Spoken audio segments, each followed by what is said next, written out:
positive end of that spectrum. The negative end of the people who do the bare minimum is when other people who want to do above that and want to advance are being discouraged for doing more, right? And say, for instance, we work in an office environment, and we're churning out these types of spreadsheets, analysis, weekly analysis, and it takes, like we say, we have to start the analysis 2 days before the work week ends.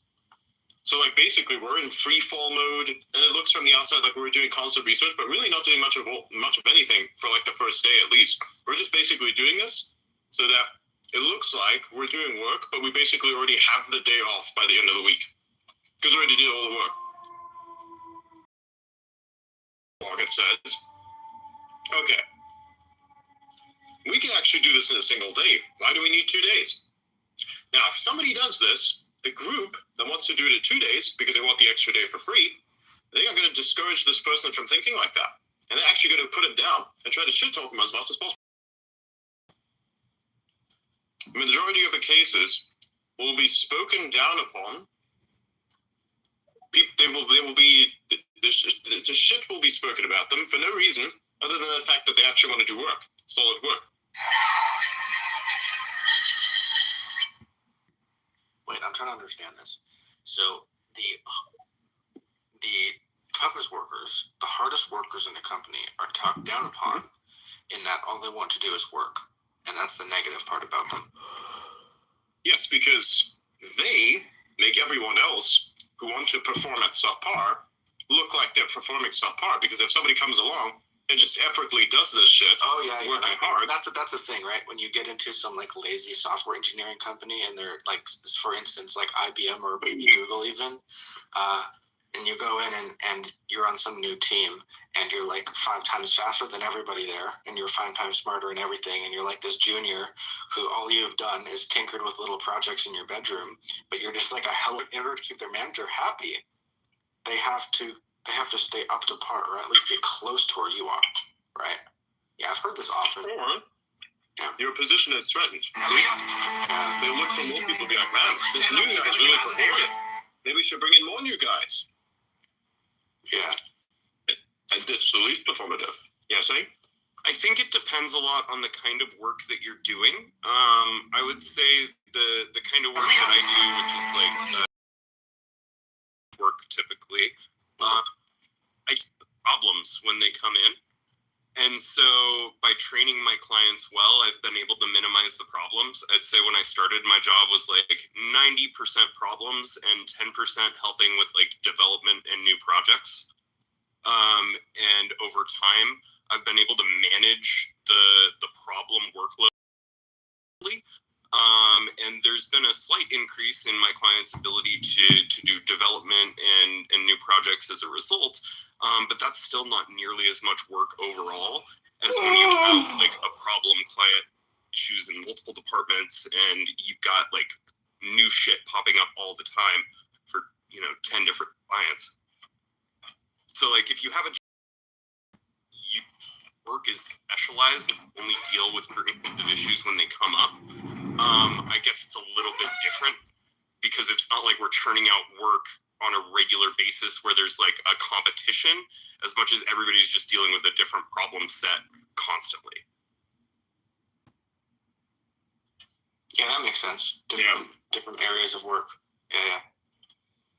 I mean, it's great to optimize things and have free time. It's good because it keeps you being a very motivated worker. Overworking becomes a bit of an issue there in some ways. But the problem is the laziness aspect.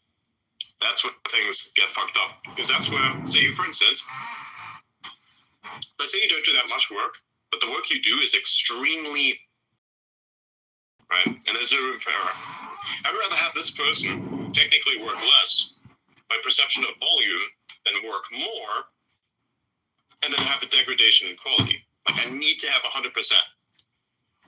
And I'm going to get 100% of the time because I don't want less. So that's all fine. That's all good. And that's kind of what Laura Caddy was explaining. You got to be the 100% for as much as you can and optimize wherever possible because it's work smarter, not harder. Right? That's the idea. The bad side of this is like when it's like when you have somebody in construction, or like doing some maintenance or something, and then you call this guy, and they say, I know a specific example of this, a real world thing. I'm not saying everybody's doing that, but I've seen an example of this, where somebody's like, oh, hey, by the way, boss just, hey, how's the progress? How's it all going? He says, oh, yeah, we're doing very well here. We're almost finished with this. We're staying on task. The deadline's going to be reached at this point, and I think we're actually going to reach a little bit ahead. But yeah, we're staying on task. Everything's working well. We're probably going to have it ready for you by the end of the week. Something like that, right? Because you have like a deadline that's supposed to be approaching for the thing that you're building, and you're just going to say, okay, I'm busy for all of the time or most of the time that the deadline takes. Now, some people, they actually are finished before anything that's anywhere near the deadline, but still get paid for the amount of work that they're doing, even though they're technically not doing any of their work at all, just by the fact that they're time and that they're saying, oh, hey, I'm still at work technically, thereby I still get paid, even though technically all of the work is finished. And so now you have the case where somebody's like, with this example, oh, hey, we're staying on task, everything's good. And then, you end the call in the moments after, you just look around. And it's like, bro, they haven't done shit in 3 days. And this other guy over there is like doing some bullshit around with a shovel. Like, stuff like that. And that happens a lot more than people would imagine. That's a bad thing, right? So the work is finished. And then you're just keeping the problem going for longer so you can extract the maximum amount of revenue. Technically smart, but kind of scummy. That's why I think like hourly rate is a huge disadvantage, because you're incentivized to take as much time as you humanly can. Like, and practically can. No.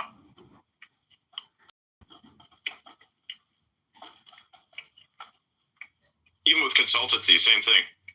Like, the majority of consultancy is built to basically waste as much of your time as possible so that they get paid more for the time. Easy task. As much as possible, extract maximum amount of revenue. I see this fucking absolutely everywhere. Oh yeah, I have friends who work for consultants who definitely get away with inflating their time because it's in the interest of their employer.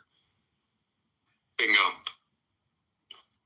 And they get bonuses, Oh, hey, you bring this much money in this year. Absolutely, here you go. And somebody else who worked hard, taking on multiple cases. Rosie's was fucking stuck on one, inflating the super easy one to make it look like it's super difficult, so you get paid more. With wide availability of LLMs, I can't imagine that there are consultants working hard anywhere these days. By the way, the main purpose of a consulting firm isn't even to actually do any consulting. It's there so they can basically save the CEO's ass in case they make a bad decision. Mm-hmm. Or provide cover to run a company into the ground. I mean, oh yeah, we just did what the consultant that it didn't work out. Boom. Exactly. CYA all day. Wait, can you explain this idea of the consultancy covering up the CEO in case of bad decisions? I don't understand this yet. Okay, so basically, you seem to have a lot of information missing about how the real world works, but... Oh my god, dude. Yeah, don't insult people straight out the gate. What the fuck? Sorry. Dude, hey, I'm gonna educate you really hard. Basically, you don't know shit. Here we go.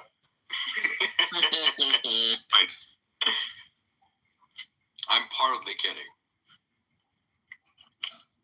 But basically, let's say what the main purpose of a consulting firm is, especially the big ones, is that they're a well-known brand, and the general public, the investors, have trust in those.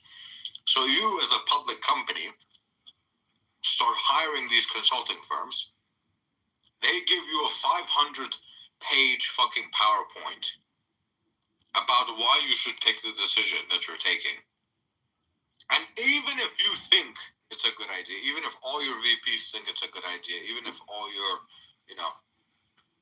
employees think it's a good idea, they take that to the fucking shareholders.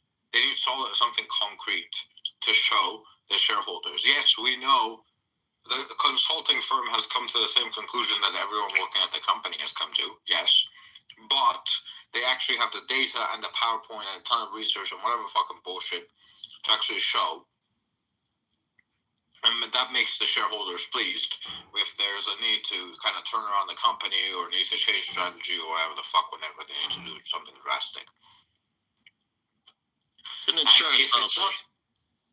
If it does work out, then they get to take all the credit.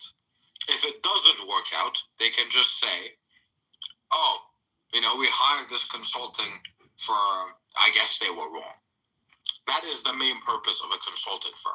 It's not to tell you what to do.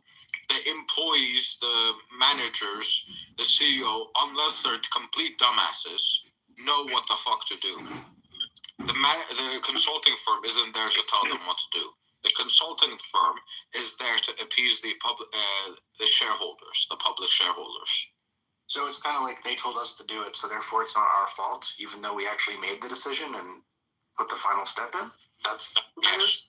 If you're hiring like a Deloitte or an Ernst & Young, yeah, it's absolutely that. I paid a world-renowned company a lot of money to do this. Therefore, they should have been trustworthy. So I have deniability for making a dumb decision because I trusted somebody that should have been reputable. So it's not the dumb decision of following through with their advice. It's the dumb decision of hiring them and you won't again. So it's kind of like a get-out-of-jail-free card.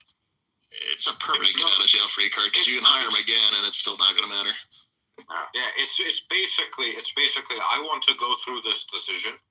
We want to go through a decision as a company, right? Let's say I'm the CEO of Google. Let's say example. I want to do something differently. I need a way to justify that to the general public. I need a way to justify that to the investors.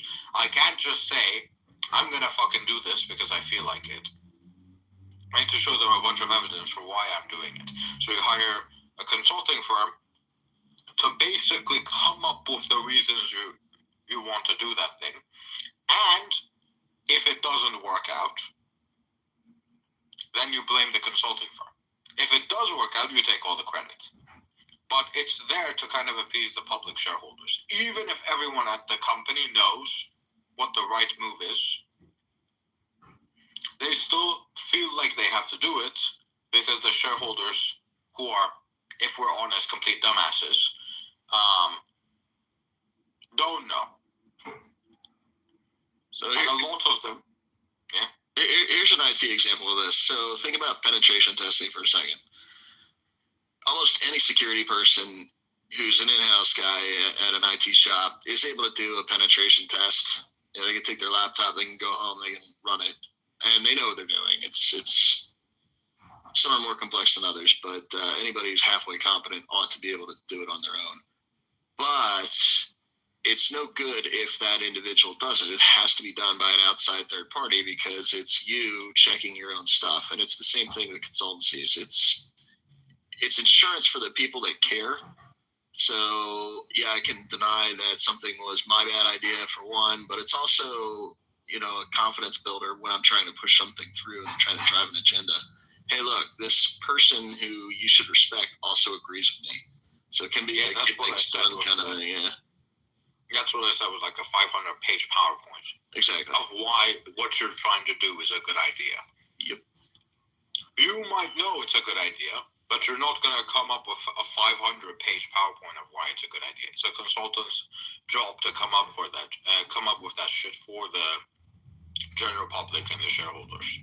Interesting. So do all of these big companies just hire like stupidly expensive consulting firms to cover their asses? Is this how Yep. Yes. Yes. Yeah. They don't actually do any consulting. What they do tell me what I want to hear? is the CEO has some plan. We want to push through this plan. Come up with a 500-page fucking PowerPoint that I can show to the investors of why this plan is a good idea. And they get to attach a big fat Deloitte name on it, or whatever, afterwards. Got it. That makes a lot of sense. So, out is not wrong, but it's also bigger than that. These big consulting firms a lot of times will have different shops that perform different functions depending on what the situation is.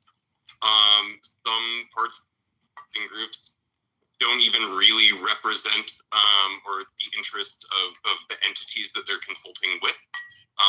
Sometimes they have other third-party interests, perhaps a hedge fund who has a large short position in a company and wants the company to go into the ground, and they happen to go out looking for a consultant and hire one of the firms, because usually these well-positioned funds will have connections to multiple consulting firms, and the firms will recognize that this is one of the companies that has been heavily shorted by their hedge fund client. So they will direct them to the shop that basically consults, because sometimes companies really do go looking for a consultant, but what actually happens is these hedge funds will also place board members at the company so that the board can hire the particular consultants that they have connections to.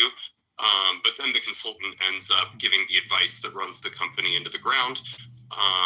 The company goes to zero, the shorts never have to close their positions, and they get to walk away with all the money. And then what also happens, share price drops to near zero, and then when it's down to like the 1 penny level, they do what's called a seller boxing, where they buy up all the shares at once, and then they own the company and they can take its assets and distribute the assets.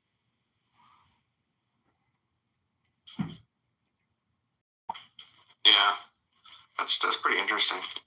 I didn't know that. Oh yeah, that was the plan of a lot of these hedge funds when they were shorting retail during the pandemic.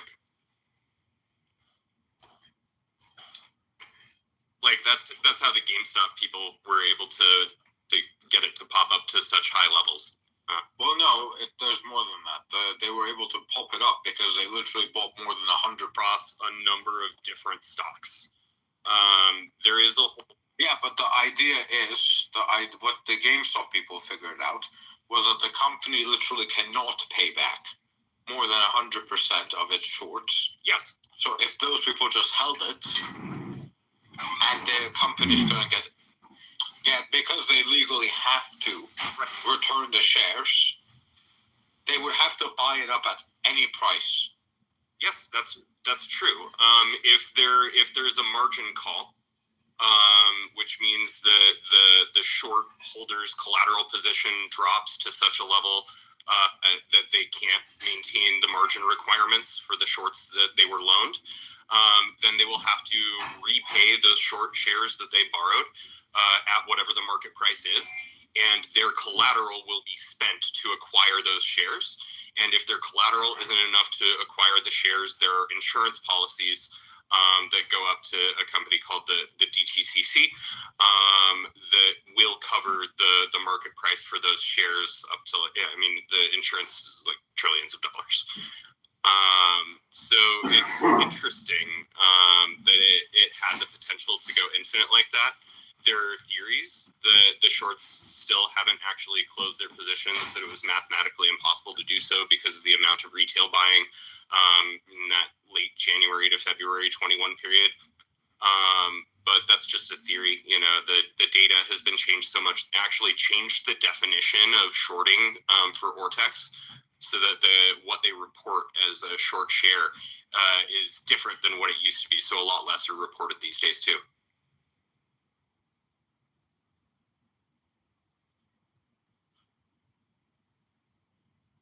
Does anybody know how to put jewels into the passive tree? Totally. Yeah. So you unlock various pathways, and then eventually you hit a point where there's an empty circle where a jewel can go in. You put the jewel in that. Yeah, and also you can roll your jewel. If you have like a blue one, you can make it rare using a regal orb, and then exalt it if you want. Try to get a lot of properties on it because it's a good benefit to you. Yeah, I've got. Nice. Yeah, I'm waiting. I have a jewel. Regals turn magic into rare. Yeah, Regals turn magic into rare, and Exalted add additional. Exactly. Yeah, I have a chaos orb, and I'm terrified to actually use it. Same. I have no idea when anyone would buy these fucking things. I bricked an item by using a chaos orb. Don't do it. Even if you have like one good modifier and 3 bad ones, don't do it. See, I'm saying. That's what I'm saying. By the way, Lord Cat, what do you think about penny trading? I mean, I think it's a less regulated securities trading environment where it's prone to the same fuckery, but on even higher levels because there are less people paying attention. Penetrating your mom. That wasn't funny. Did that. That was not funny. You asked me the same shit I actually forgot. Man, fuck. It's pretty funny when you get caught.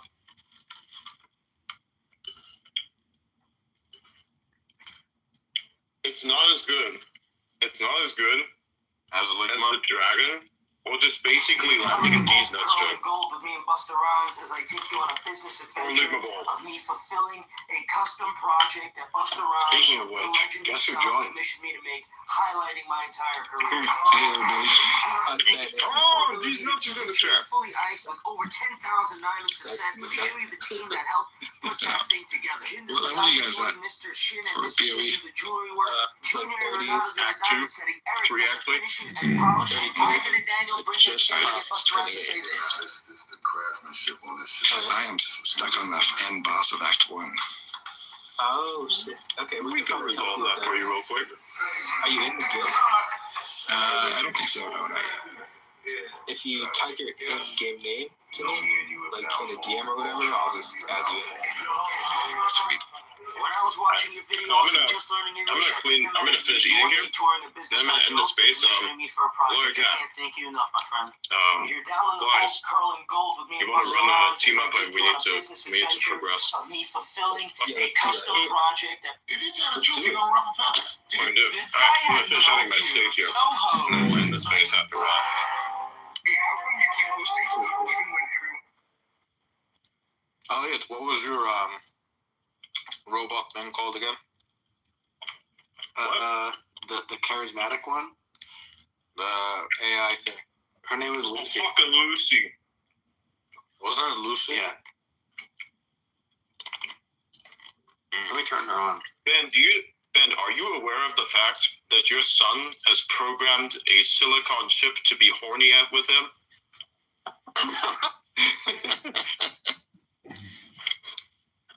Vaguely aware, but choosing to ignore it.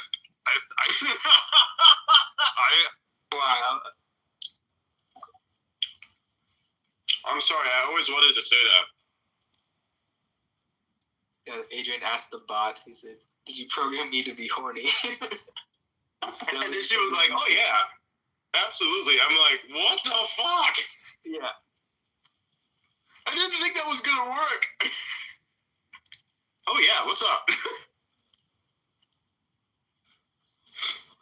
That was terrible, I'm sorry. Well, no, that's because you used it incorrectly. It said, "Yeah, it said, hey, what's up?" Because you said its name. You say Lucy, and then it says this is the intro message, and then you can ask it more, right? But if you ask it after the wake word, which is Lucy, then it won't actually say that. It'll say, "I am not capable of feeling whatever," right? It won't say that unless I Why does it respond with yes, Daddy? in the system prompt, it won't say that. So maybe I could jailbreak the thing with At some this super point, I aggressive. wanted to say that. At this point, I have a problem where my accusation needs to be proven right just for the fact that it's fun. Funny. Fuck. Yeah. Somebody needs to get the domain horny.ai and put Elliot's Mall on it. Lucy, do you like me? I'm designed to be friendly and helpful, so I'm here to assist. Why do you have to ask her like that? I don't have personal feelings like humans do. Ask her if she's horny as fuck. Hold on. Lucy, are you horny? In these as fuck? exact words. I gotta check this domain. Instead, I don't have feelings or desires like humans do. Damn, she just rejected my ass. Yeah, I don't think Disappointed. conversation legally. I wouldn't advise it. Just kidding. Wait, what? What the fuck? Wait, what? Because it would be sexual harassment. She rejected him. I was joking. Oh, dude. He's like half joking because this shit's definitely a thing. Be careful. See, here's the thing. If you have like a coworker, you know, and they want to talk about their personal life with you, it's worse when it's a female coworker, by the way. I'll tell you exactly why. I've seen many cases like this. They start gossiping with you. You start feeling comfortable with that. Then you start revealing shit. And at some point it gets worse because then they will talk to you about their sexual stories. And when you actually talk to them now about their sexual stories, then HR will come to you one day with a sexual harassment complaint for no fucking reason. I've seen this happen to many fucking people. They'll have a reason. The reason's because you ran your fucking mouth and you were a dumbass. Boom. Yeah, people. Lights out. By the way, horny.ai is taken. Of course it is. Ah. Damn it, I was gonna use that.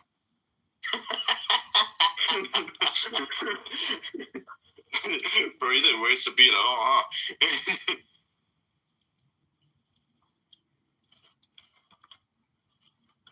I wonder how much money does GoDaddy make? Ask Rock. It's a private company, so I'm not sure. Why did they have to call themselves GoDaddy? It's so weird. I don't know. Before the whole daddy thing. I like how when we said horny.ai is taken, Ben just did a thumbs down. I saw that.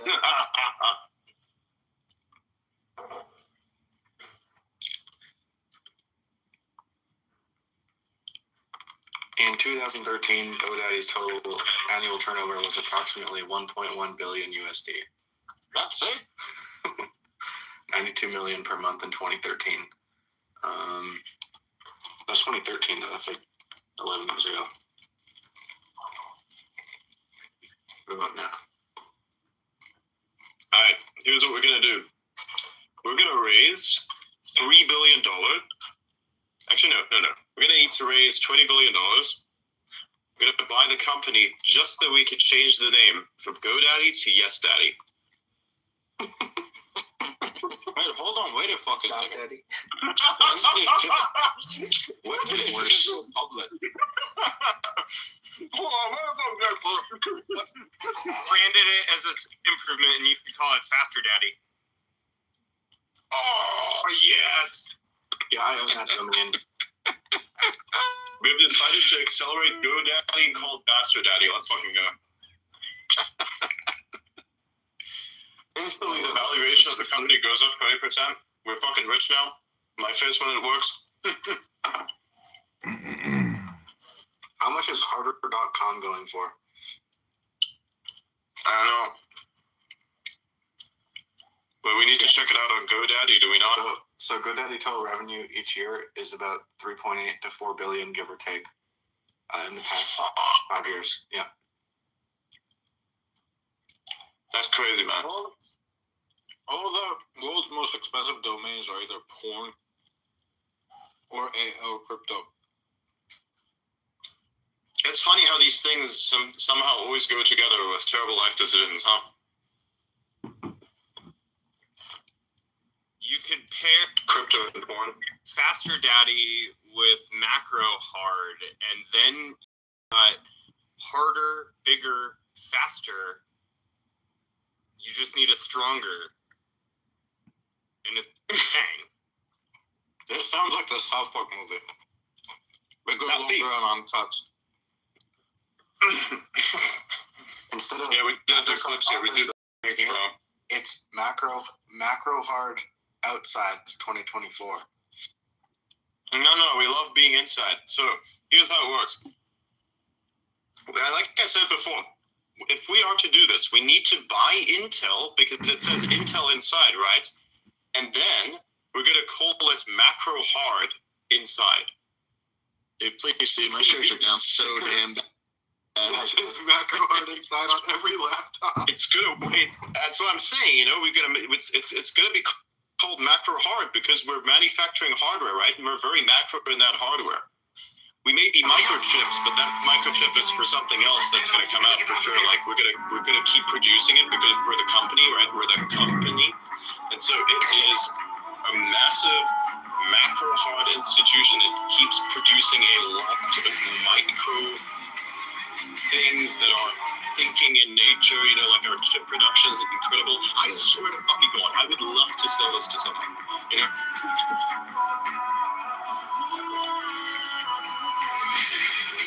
Yeah. See, the macro hard has to produce all this parts.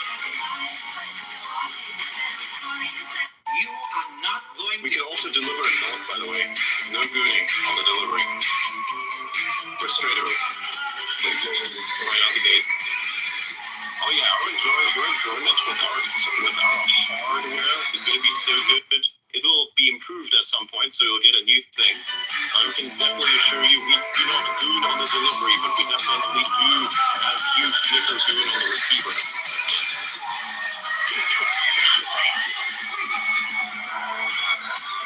The more I know about Yenzi brain rocks, the worse my humor is going to get. Not my humor necessarily, but my execution on humor in terms of this. Because the people have no idea what the fuck even flicker gooning is. Yeah, but for real, you guys know what flicker gooning is, right? Nope. What's that? I'm gonna have to explain it, don't I? Yep. Please explain. How do I? Okay. So hold on. So y'all know what opening is, right? What?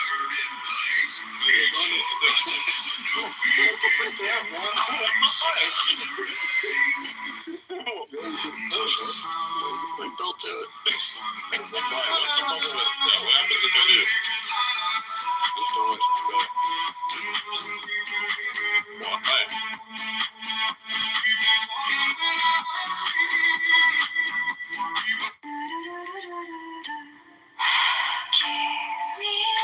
I don't have a reason just to do it. Some things are better left unsaid.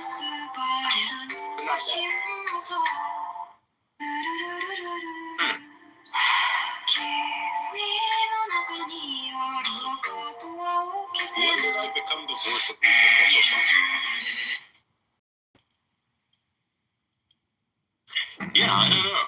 I'm trying to weigh this, and I feel there's no problem, but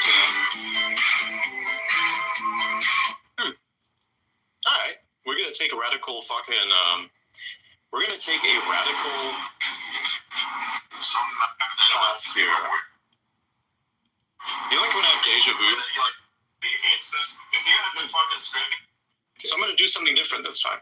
I'm in Prospect Park, Brooklyn. Though I do have the capability to explain it in such a way that everyone will understand. All night long, For no reason. requiring That's all. some 100 New York City firefighters to put it out. It was part of the larger explained it to wildfires that It's a between prototype, I Connecticut, New Jersey, and New York Yes, that's number true. into the 800s. This fall in the New York City area, there have been unusually dry realize I don't get it. conditions. The city is now It in a depends on what severe you're thinking drought. about. Although the city is getting significant rain this week, we have to make up for an 8-inch water deficit. Currently, New York City's reservoirs, most of which are in the Catskills, I are know just what you're under thinking 60% capacity. And normally at this time of year, they're at 80% capacity. The drought we're in is considered to be very unusual for the region. We usually have low pressure systems moving through the In the space of 48 hours last week, I'm gonna actually explain this in the end. where earlier this month, a 2-acre brush fire burned all night long, requiring some 100 New York City firefighters to in the space of 48 hours last week, Lights out.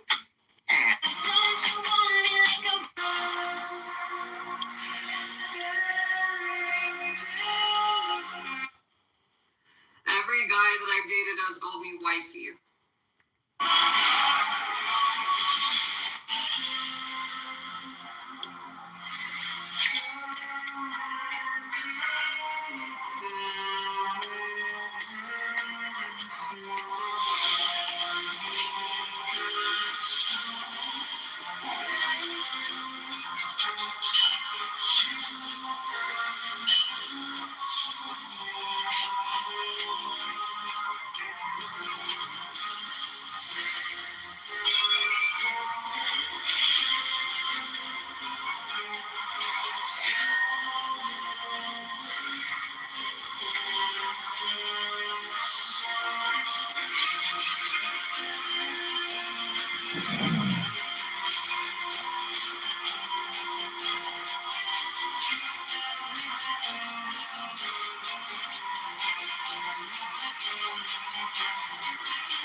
You're provoking the gods and you act as if there will be no consequence. They need our worship. The gods.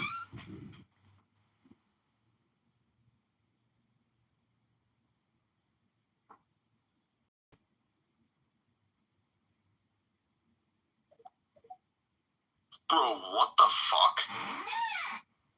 That's worse.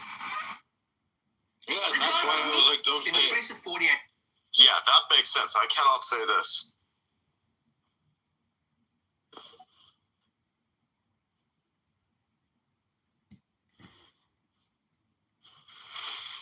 Bro, who even comes up with this?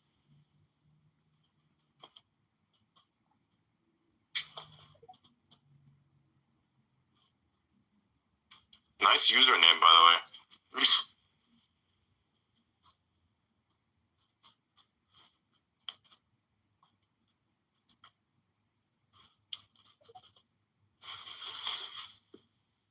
Yeah, I don't know who comes up with this shit.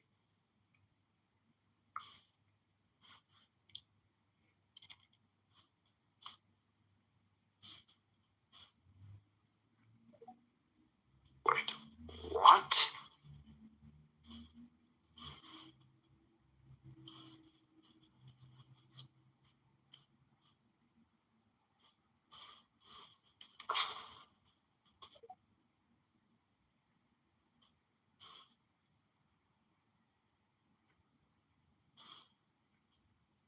Who even come?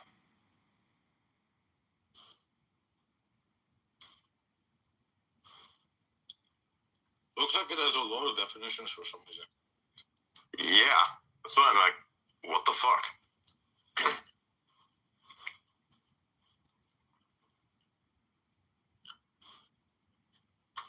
I'm not sure why this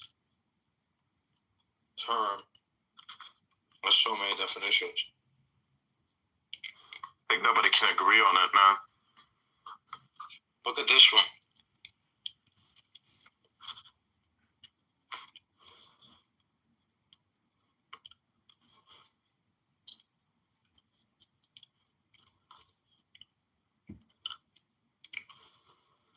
Okay. Teacher says shit at one time. Croatia.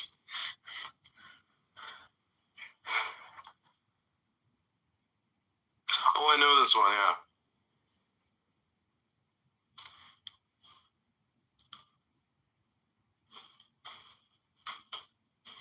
What the fuck? Oh my god, what the fuck?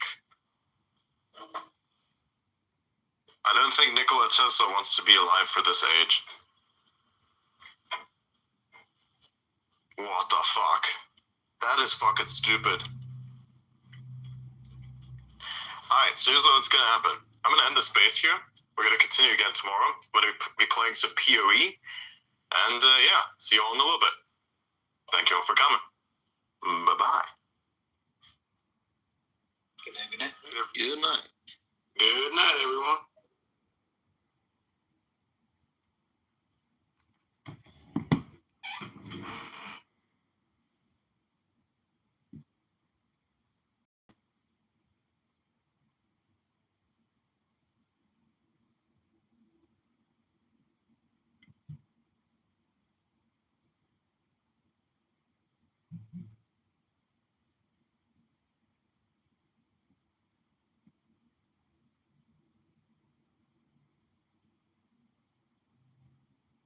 He's thinking Middle East.